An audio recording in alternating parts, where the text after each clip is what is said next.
So this is the Woo. It's a Daewoo Lanos 1999 model, and this is the cornerstone, I would say, of GDL Automotive. And here we are, we're going to unpack the story behind this car, the logo, and what this car means to our business. So this, as I said, is a 99 Daewoo Lanos. It's probably market valued at about $500, and it's probably cost the company upwards of 20 grand so far in restoring it, modifying it, and keeping it on the road. The story goes, when I first started the company, I had my day job working 9 to 5 or 7 till 5 at a small garage in Manly, and the boss had this car sitting around and he gifted it to me, and it needed a lot of work. It had no rego, wouldn't start, a lot of things like that. So he gave me the car. We then got the car running and registered and underway, and when GDL first started, it was registered as a mobile mechanic, and this was the vehicle that was used as a mobile mechanic. From there, over time, we built it up, obviously fixed it up, got it running well, and then obviously as the company grew, we no longer used it as a mobile mechanic. We then had standalone sites. What became of this car is actually the sign writing on it is not a sticker, it's airbrushing, so it's actually painted on.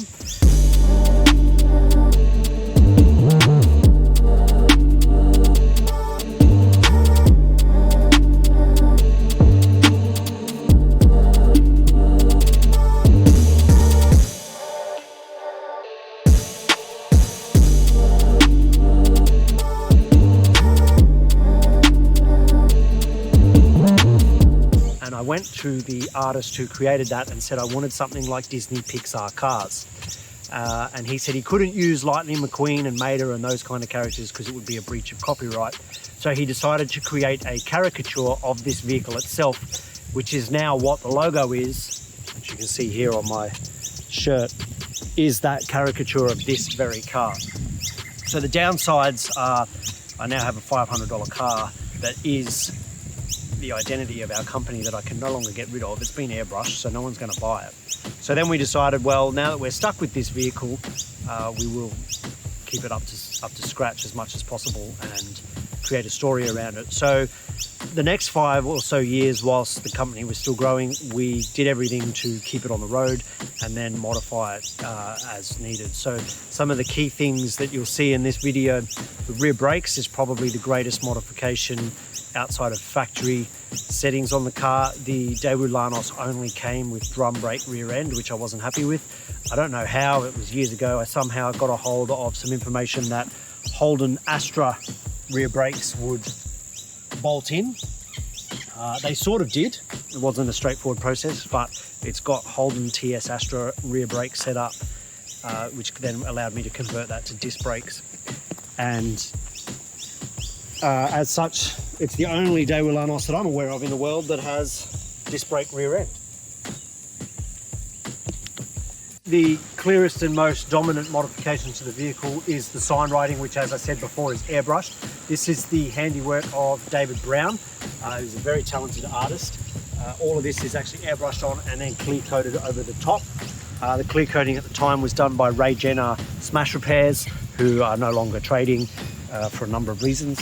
But yeah, and then obviously there's some small tweaks. We've got the Lanos Sport front bar. I shouldn't know all this stuff about Daewoo, but anyway, front bar. The mirrors were painted to match the car. They actually originally came black. Obviously we did the brake calipers. What else did we do? The dash is actually out of a Sport. The tail lights are out of a Sport that have the white lens for the indicators with yellow bulbs instead of a yellow lens. It just cleans up the back a bit, makes it a bit tidier. The HID headlights set up, and then we had some misfires start with the engine. It had burnt, I think from memory it was an exhaust valve, but I could be wrong there. It was a long time ago. I'd have to go back to the pictures. So we stripped the motor down and rebuilt it. So it got new pistons, it got new rings, it got honed.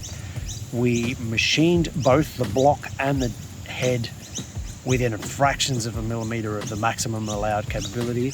So the compression it's running now, I don't actually know the actual numbers, but it's very, very high. It's actually quite hard to start because of the compression. Not that you can see it, but there you go. From, hang on, I'll put the window up so you can hear me. Aside from the usual nonsense that goes with just restoring a car that's worth a grand total of $12, we then added a whole heap of boy racer nonsense. As you can see, these gauges here, stop start button does actually work, although it doesn't stop the car, it only engages the starter motor. What else? We went highly illegal window tints. The steering wheel, the horn was there at one stage, someone along the way. Obviously it's been a working vehicle the whole time the company's been running, which is pushing 15 years now.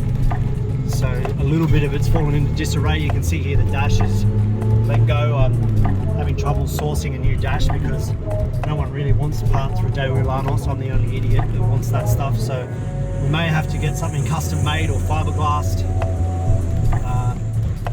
It's had a couple of clutches along the way. It's got a silly design where the clutch slave cylinder is actually on top of the gearbox. There's a shaft that runs the whole way through the box and then engages the clutch.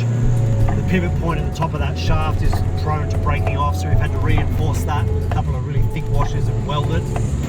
I'm not a veteran welder, so that's let go a few times. What else about it? It didn't beat, but it kept up with an R33 Skyline through Bilgola bends. Admittedly, on a straight, the R33 turbo is going to pull away from this thing, no dramas at all, but the high compression, sticky front tyres and the general lack of fear meant that this thing was actually able to keep up every time we were in bends. So I was able to catch the Skyline. I don't know how skilled the other driver was either, not that I'm saying I'm amazing, but